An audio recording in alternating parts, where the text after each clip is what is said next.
রোদটা বেশ ঠাকে পড়ছিল। দুপুরবেলা স্কুল থেকে ফিরে ক্লান্ত শরীরে টিফিনটা সেরে মামার বাড়ি হয়ে ফিরছিলাম। মামা তখন খাচ্ছেন, আমি বারান্দার এক কোণে বসে আছি। হঠাৎ চোখ পড়ল পাশের ভাড়াটিয়ার দিকে। মঞ্জু কাকিমা স্নান সেরে ভেজা শাড়ি জড়ানো গায়ে নিজের ঘরের দিকে যাচ্ছেন। মঞ্জু কাকিমা মামাদের বাড়িতে ভাড়া থাকেন। তার স্বামী সপ্তাহে একদিন মাত্র আসেন। কাজের চাপে সম্পর্কটা যেন সময়ের সঙ্গে শুষ্ক হয়ে গেছে।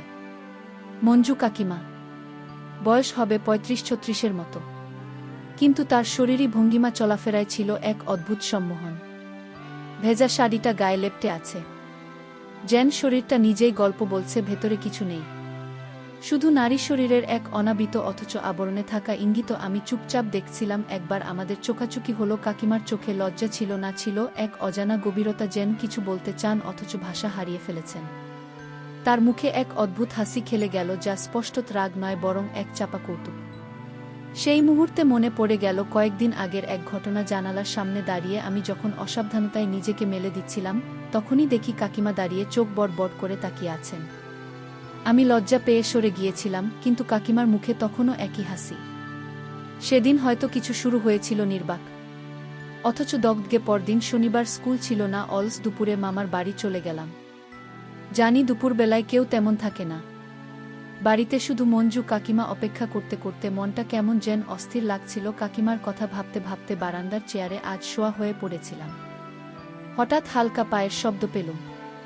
চোখ মেলতেই দেখি কাকিমা স্নান শেষে ভেজা শাড়ি গায়ে জড়ানো ঘরে ফিরছেন। আজ তার পরনের কাপড় যেন আলো, পাতলা ভেজা কাপড়ে শরীরে রেখাগুলো স্পষ্ট, মাথায় ভেজা চুল, চোখে একরকম প্রশান্ত ক্লান্তি। কাকিমা হঠাৎ থেমে আমার দিকে তাকালেন, চোখে একরকম মমতা মেশানো হাসি। তুই আবার এলি? আমি, হ্যাঁ কাকিমা, দুপুরে একটু ঠান্ডা লাগে এখানে। তিনি হাসলেন খুব মৃদু, তারপর একটুখানি চুপ করে বললেন, একটা অনুরোধ করব। আমি একটু অবাক হয়ে বললাম, হ্যাঁ কাকিমা, বলুন না। তিনি ঘরের ভেতর ডাকলেন, এসো তো, একটু ব্লাউজে এর হুকটা লাগিয়ে দে, ভিজে গেছে সব, একা পারছি না। একটা কাঁপুনি বয়ে গেল শরীরে। ঘরের মধ্যে ঢুকতেই দেখি শাড়ি একদিকে সরানো, ব্লাউজ অর্ধেক পরা, আর তিনি পিছন ফিরে দাঁড়িয়ে, ভেজা শরীর থেকে জল ঝরছে। আমি ধীরে ধীরে হুক লাগিয়ে দিতে দিতে অনুভব করছিলাম, এই মুহূর্তের মধ্যে লুকিয়ে আছে অনেক কথা, অনেক আকাঙ্ক্ষা। কোনো শব্দ নেই, কিন্তু দমবন্ধ করা এক ধরনের নীরব চুম্বন যেন বাতাসে ভাসছে। হুক লাগানোর পর তিনি ধীরে ঘুরে দাঁড়ালেন, এক চোখে তাকিয়ে হেসে বললেন, তুই তো বেশ পাকা হয়ে গেছিস রে, ব্লাউজের হুক লাগাতে জানিস। আমি একটু হেসে বলি, এখন তো প্র্যাকটিস হয়ে যাচ্ছে কাকিমা। তিনি একটু মুচকি হেসে বললেন, প্র্যাকটিস করতে চাইলে মাঝে মাঝে চলে আসিস, আমার খুব দরকার হয়। আমি চুপ করে রইলাম। কিছু একটা যেন গলার কাছে এসে আটকে গেল। তখনই কাকিমা সামনে থেকে আমার দিকে এগিয়ে এসে হালকা করে হাত রাখলেন আমার কাঁধে। তুই কি জানিস রে, বয়সটা যখন এমন হয় তখন মন চা একটু যত্ন, একটু স্পর্শ, একটু বোঝাপটা, কিন্তু সবকিছু পাওয়া যায় না। হয়তো সময় মেলে না, হয়তো সাহস। আমি অবাক হয়ে তাকিয়ে রইলাম তার মুখের দিকে। তিনি চোখ ফিরিয়ে জানালার দিকে তাকিয়ে বললেন, তুই যদি কিছু না বলিস তবে মাঝে মাঝে আসিস, শুধু গল্প করবি, পাশে বসবি, আমি হয়তো একটু হাঁটব, হয়তো তোর চা করে দেব। তুই থাকলে ভালো লাগে। আমি কিছু বলি না, শুধু মাথা নাড়াই। এই নীরবতা বলছে আজ থেকে কিছু শুরু। সেদিন দুপুরের পরে এক ধরনের অদ্ভুত টান অনুভব করছিলাম। কাকিমার মুখের সেই নরম হাসি, চোখের গভীরে লুকানো শূন্যতা, আর অচেনা মায়ের ছায়া মন থেকে যাচ্ছিল না। আমি ঠিক করেই ফেলি, আজ বিকেলে আবার যাব না। কোনো কারণ নেই, তবু একটা না বলা তাগিদ যেন টেনে নিয়ে চলেছে আমাকে। বিকেল 4টের দিকে মামাবাড়ি পৌঁছে যায়। গেট খুলতেই দেখি কাকিমা বাগানে পানি দিচ্ছেন।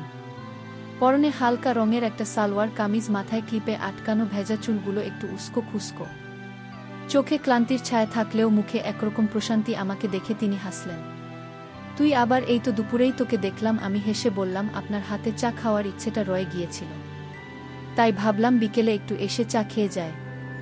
তিনি একটু হেসে বললেন, তাহলে চা না খাইয়ে ছাড়ব না। ঘরে ঢুকে বসতেই বুঝলাম কাকিমাজ একটু অন্যরকম। তার চলাফেরায় এক ধরনের স্বাচ্ছন্দ্য, আমার সামনে আর আগের মতো কুণ্ঠানি। কেন আমি আপন করে নিয়েছেন। চা এনে টেবিলে রাখলেন, কাপটা এগিয়ে দিয়ে হঠাৎ বললেন, এই যে তুই মাঝে মাঝে আসিস, খারাপ লাগে না তো? আমি একটু চমকে উঠলাম, বললাম, না তো, বরং ভালো লাগে, আপনি তো ভালো কথা বলেন, আর এমনিতে তো কেউ বাড়িতে থাকে না। তিনি হালকা হেসে বললেন, কখনো কখনো মনের কিছু কথা বলার মতো কাউকে দরকার হয়, তুই থাকলে একটা নির্ভরতা পায়।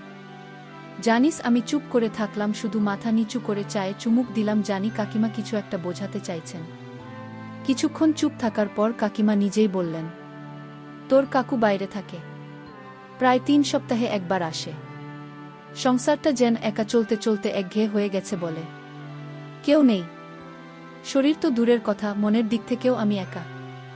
আমি এক দৃষ্টিতে তার দিকে তাকিয়ে আছি, একটা পরিণত বয়সের নারী যার রূপের প্রাকৃতিক উজ্জ্বলতা এখনো অম্লিন। সেই মানুষটার কথা শুনে বুকের ভেতর কোথাও যেন কেঁপে উঠল। তিনি আবার বললেন, তুই তো বড় হচ্ছিস, বুঝিস অনেক কিছু। তুই আমার কথাগুলো শুনে নিলেও অনেক শান্তি পাই। তোর চোখে কোনো বিচার নেই, শুধু শ্রোতা হয়ে থাকিস। আজকাল এমন লোক খুব কম পাওয়া যায়। আমি বললাম, আমি শুনব কাকিমা, আপনি চাইলে আমি প্রতিদিন এসে একটু গল্প করে যাব। আপনি যদি একটু হেসে ওঠেন সেটাই তো আমার পুরস্কার। তিনি তাকিয়ে থাকেন আমার দিকে, সেই চেনা মুচকি হাসিটা আবার ফুটে উঠল মুখে। তুই এমনভাবে বলিস যে মনটা হালকা হয়ে যায় রে, তোর বয়সটা এমন যেখানে নতুন কিছু অনুভব জন্ম নেয়া, আর আমার বয়সটা এমন যেখানে পুরনো অভাবগুলো নতুনভাবে জানান দেয়া।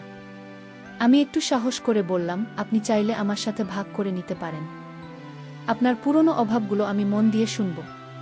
কাকিমা চোখ নামিয়ে ফেললেন, তারপর একটু নরম গলায় বললেন, শুধু শুনলেই হবে না রে, সময়ের সাথে পাশে থাকাও দরকার। আমি বললাম, আমি তো আছি কাকিমা, আপনি পাশে থাকতে বললে আমি থাক। চা শেষ হলো, আলো একটু কমে এসেছে ঘরে, হঠাৎ বিদ্যুৎ চলে গেল, ঘর অন্ধকার হয়ে গেল কিছুটা। সেই অন্ধকারে দুজনে কিছুক্ষণ চুপচাপ, বাতাসে যেন শুধু নিঃশ্বাসের শব্দ ভাসছে, কোথাও কোনো স্পর্শ নেই, কিন্তু অনুভব প্রতিটি মুহূর্ত। হঠাৎ কাকিমা বললেন, আলোর পরাজন হয় সবসময়, অন্ধকারেও তো কিছু কিছু সম্পর্ক গড়ে ওঠে।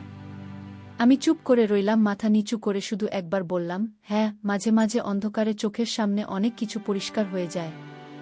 বিদ্যুৎ চলে যাওয়ার পর ঘরের নরম অন্ধকারে আমি আর কাকিমা পাশাপাশি বসে আছি। বাইরের গাছপালার পাতায় পাতায় হাওয়া লাগছে, জানলার কাছে দুলে উঠছে ছায়া, কাকিমার মুখ দেখা যাচ্ছে না, কিন্তু তার নিঃশ্বাসের শব্দ স্পষ্ট। আর সেই নিঃশ্বাসের মধ্যে কোথাও যেন এক অদ্ভুত আকুতি, এক ধরনের অপেক্ষা। আমি ধীরে ধীরে বললাম, আপনি কিছু বলছেন না কাকিমা? কিন্তু মনে হচ্ছে আপনি অনেক কিছু বলতে চাইছেন। কাকিমা হঠাৎ একটু হাসলেন, সব কথা মুখে বলা যায় না রে, কিছু কথা থাকে যেগুলো শুধু অনুভব করা যায়। আমি এবার সোজা হয়ে বসে বলি, আমি বুঝতে পারি কাকিমা, আপনার নিঃশব্দতাও কথা বলে আমার সাথে। আমি শুনি তার চোখ যেন এক মুহূর্তের জন্য আমার দিকেই তাকিয়ে রইল। তারপর এক টানে বললেন, তুই তো অনেক বড় হয়ে গেছিস, এখন তোকে দেখে বোঝা যায় না তুই সেই ছোট্ট ছেলেটা যে বর্ষার দিনে বারান্দায় দাঁড়িয়ে পাকা আম খেত। আজ তোর চোখে কিছু একটা আছে যেটা আমাকে চিনিয়ে দেয়, আমার মধ্যেকার অনেক কিছুই আর চাপা নেই। আমি এক মুহূর্ত চুপ করে রইলাম, তারপর বললাম, আমি তো একই আছি কাকিমা, শুধু বুঝতে শিখেছি আপনাকে, আপনার একাকিত্বকে। ঘরের হালকা অন্ধকারে কাকিমা কিছুক্ষণ চুপ করে থেকে বললেন, জানিস, কেউ আমার কাঁধে মাথা রেখে কখনো বলেনি আমি আছি। তোর কথাগুলো শুনে মনে হয় জীবনে হয়তো দেরিতে হলেও কেউ একজন এসে বলছে এই কথাটা। আমি আস্তে করে তার দিকে হাত বাড়ালাম, খুবই ধীরে, খুবই সতর্কভাবে, কোনো তাড়াহুড়ো নয়, শুধু একটা নীরব সাহচর্য প্রতিষ্ঠা করার ইচ্ছে। হাতটা টেবিলের উপর তার হাতের কাছে গিয়ে থেমে গেল। কাকিমার নিজেই নিজের হাতটা বাড়িয়ে আমার হাতের উপর রাখলেন। সেই স্পর্শে কোনো কামনা ছিল না, ছিল শুধু দুইটা একাকী আত্মার নীরব আলিঙ্গন। তারপর হঠাৎ বললেন, তুই কি জানিস আমি এখন সবচেয়ে বেশি কিসে ভয় পাই? আমি ধীরে মাথা নাড়ালাম না কাকিমা। তিনি বললেন, ভয় পাই এই অনুভবটা হারিয়ে ফেলব বলে ভয় পাই। আবার যদি তুই না আসিস? আমি বললাম, আমি প্রতিদিন আসব কাকিমা, যতদিন আপনি ঘরে থাকবেন আমি এই চেয়ার এই বসব। আপনি শুধু বলবেন চা করব, আর আমি বলবো হ্যাঁ। এটুকু সম্পর্কেই অনেক কিছু গড়ে ওঠে, তাই না? তিনি মাথা ঝুঁকিয়ে সম্মতি দিলেন। সন্ধ্যের বাতাসে একটা নরম শীতলতা নেমেছে। হঠাৎ বিদ্যুৎ ফিরে এলো, ঘরের আলো জ্বলে উঠল। কিন্তু আমাদের মধ্যে যে আলো জ্বলে উঠেছে সেটাই বিদ্যুতের আলো নয়, তিনি যেটা ছিল একটানা অনেক দিনের নিঃসঙ্গতার মাঝে জন্ম নেওয়া বিশ্বাসের আলো। কাকিমা উঠে বাড়ালেন। আমি লক্ষ্য করলাম তার চোখের কোণে এক ফোঁটা জল জমেছে, কিন্তু মুখে এক টুকরো শান্ত হাসি। চল তোকে একটু মিষ্টি খাওয়াই, আজ খুব মিষ্টি লাগছে মনটা। সন্ধ্যের পর আমি আবার কাকিমার বাসার সামনে গিয়ে দাঁড়ালাম। জানালাটা ছিল অর্ধেক খোলা, তার ভেতর দিয়ে দেখা যাচ্ছিল ঘরের আলো, একটা নরম হলুদ আলো যেন রাতের স্তব্ধতাকে জেগে রাখছে। ভেতরে টোকা দিতে যাব তার আগেই কাকিমার কণ্ঠ ভেসে এলো। তুই, তোর তো আজ আসার কথা ছিল না। আমি হেসে বললাম, তবে গিয়া চলে যাই কাকিমা। ভেতর থেকে আবার সেই কণ্ঠ নাড়ে, তুই এসেছিস মানে আজ সন্ধ্যাটা একটু বেশি শান্ত হবে। দরজা খুলতেই কাকিমাকে দেখলাম একটা হালকা গোলাপি শাড়ি পরে আছেন, যার ভাঁজগুলো বেশ যত্ন করে, কাঁধে তোলা, হাতে একটা চায়ের কাপ, মুখে মৃদু হাসি, চোখে একটু ক্লান্তি আর গভীর আত্মবিশ্বাস। তাকে এমনভাবে সাজতে দেখেছি কি কখনো মনে পড়ে না। চা করব কাকিমা জিজ্ঞাসা করলেন। আমি মাথা নেড়ে বললাম, একটা কাপ তোমার পাশে বসেই খেতে চাই। ঘরের মাঝখানে বসা, জানালার বাইরে গাছের পাতা দুলছে। আমি আর কাকিমা পাশাপাশি চা খাচ্ছি। অদ্ভুত এক নীরবতা, যেখানে শব্দের দরকার হয় না, শুধু দুইটা মন একসাথে নিঃশ্বাস নিচ্ছে। এতেই অনেক কিছু বলা হয়ে যায়। চা খেতে খেতে কাকিমা বললেন, তুই আমার সঙ্গে সময় কাটাতে ভালোবাসিস না, শুধু আমাকে দেখতেই আসিস। আমি অবাক হয়ে বললাম, আপনি নিজেই তো সময় হয়ে উঠেছেন আমার জন্য কাকিমা। তিনি হেসে ফেললেন। হেসে বললেন, কিছু কিছু অনুভব আছে যেগুলো শুধু ছুঁয়ে যায় কিন্তু বলে না কিছু। যেমন তোর চায়ের কাপ ধরা হাতটা, সেটা বুঝিয়ে দেয় অনেক কিছু। আমি এবার একটু এগিয়ে বললাম, আপনি যদি কিছু বলতে না পারেন তাহলে আমি একটু শুনিয়ে দিতে পারি। আপনাকে ছুঁয়ে না গিয়েও যে আপনার গল্পটা বুঝি সেটুকু বলতে পারি। কাকিমা এবার আর চমকালেন না, বরং ধীরে ধীরে বললেন, তুই বল, আমি শুন। কারণ এই প্রথম কেউ আমাকে বোঝার চেষ্টা করছে। আমি বললাম, আপনি একজন নারী, শুধু রান্নাঘরের জন্য তৈরি নন, শুধু সংসারের ছায়ায় মলিন হওয়ার জন্য নন। আপনি যে হাসেন সেটা শুধু সৌজন্য নয়, সেটা এক ধরনের অভিমান, ঢাকা দিয়ে রাখার চেষ্টা। আর আপনার চোখ, ওখানে দিনরাতের হিসেব নয়, ওখানে জমে থাকা অপেক্ষার কুয়াশা। কাকিমা স্তব্ধ হয়ে রইলেন কিছুক্ষণ, তারপর ধীরে নিজের গালের কাছে চুল সরিয়ে কানের দুলটা ছুঁয়ে বললেন, আজ এত বছর পর কেউ আমাকে আমার মতো করে দেখল। আজকাল আয়নাও আর ঠিক করে কিছু দেখাতে চায় না। আমি বললাম, আমার চোখ আপনাকে ভুলবে না কাকিমা, কারণ আপনি শুধু একজন ভাড়াটিয়া বা আত্মীয় নন, আপনি আমার জীবনের এক অনুচ্চারিত অধ্যায়। কাকিমা আবার আমার দিকে হাত বাড়িয়ে বললেন, তুই পাশে থাকিস, ভালোবাসতে পাওয়া হলো না, অন্তত ভালোবাসার মতো একটা উপস্থিতি যদি পাই সেটাই অনেক। ঘরটা নীরব হয়ে এলো। আবার আমি চায়ের কাপটা রেখে কাকিমার হাতটা ধরে রাখি। সে হাতটাই যেন একটা পুরনো দিনের কম্পনার, এখনকার দিনের এক ধরনের কৃতজ্ঞতা। এই সন্ধে কোনো উচ্চস্বরে কথা ছিল না, কোনো উত্তেজনার ঢেউ ছিল না, কিন্তু ছিল এক ধরনের অশ্রুত, স্পর্শহীন ঘনিষ্ঠতা, যা কি বল অনুভবেই প্রকাশ পায়। সেই সন্ধ্যের পর থেকে কাকিমার সঙ্গে আমার সম্পর্কের এক অদ্ভুত রূপ নিতে শুরু করল না। সেটা কখনো কোনো কল্পনার অতিরিক্ত উত্তেজনা ছিল না, ছিল গভীর আবেগে গাধা একরকম নির্ভরতা আর অনুভবের শব্দহীন ছায়াপথ। প্রতিদিন দুপুরে স্কুল থেকে ফিরে আমি একটু সময় করে যেতাম মামাবাড়ি। সেই বাড়ির বারান্দাটা যেন আমার আর কাকিমার নিজের হয়ে উঠেছিল। কখনো আমরা পাশাপাশি বসে থাকতাম, কখনো গল্প করতাম, মাঝে মাঝে কাকি মেকআপ চা করে দিতেন, আর আমি খেয়াল করতাম তার শাড়ির ভাঁজো জমে থাকা ক্লান্তির রেখাগুলো। একদিন হঠাৎ কাকিমা বললেন, জানিস, তোকে দেখে কখনো কখনো নিজের 18 বছরের আমি কি মনে পড়ে যায়। তখন আমি ছিলাম স্বপ্ন দেখতে শেখা এক মেয়ে, কিন্তু তারপর সময়, সংসার, দায়িত্ব সব কিছু গিলে ফেল। আমি আস্তে করে তার পাশে গিয়ে বসে বললাম, আপনি এখনো স্বপ্ন দেখতে পারেন কাকিমা, আপনার চোখে এখনো আলো আছে। তিনি আমার দিকে তাকিয়ে বললেন, তুই এই কথাগুলো না বললে আমি হয়তো নিজেকেই হারিয়ে ফেলতাম। সেদিন সন্ধ্যায় কাকিমা হঠাৎই বললেন, আজ তুই একটু দেরি করে যাস, একটা বিশেষ দিন আজ আমার জীবনে আমার নিজের মতো করে কাটাতে চাই। আমি জানতাম কি বলতে চাইছেন তিনি। আমি চুপ করে বসে থাকলাম। সেই রাতে আমরা একে অপরকে এমনভাবে জড়িয়ে ধরলাম, যেমন দুইটা নদী শান্তভাবে একসঙ্গে মিলছে, শব্দহীন, কিন্তু গভীর কোনো আবেগ ছলনা ছিল না।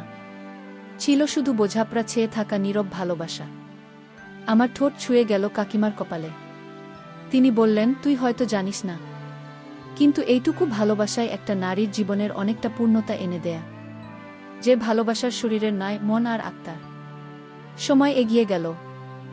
আমি কলেজে ভর্তি হয়ে গেলাম, মামাবাড়ি যাওয়া কমে গেল। তবে কাকিমার সঙ্গে আমার সম্পর্ক বদলায়নি। ফোন এ কথা হতো, ঈদের দিন দেখা হতো, কিংবা কোনো বিশেষ দিনে চুপি চুপি কাকিমা একটা কাগজে ছোট্ট বার্তা পাঠিয়ে দিতেন, ভালো থেকো, কারণ তোর ভালো থাকাই আবার শান্তি।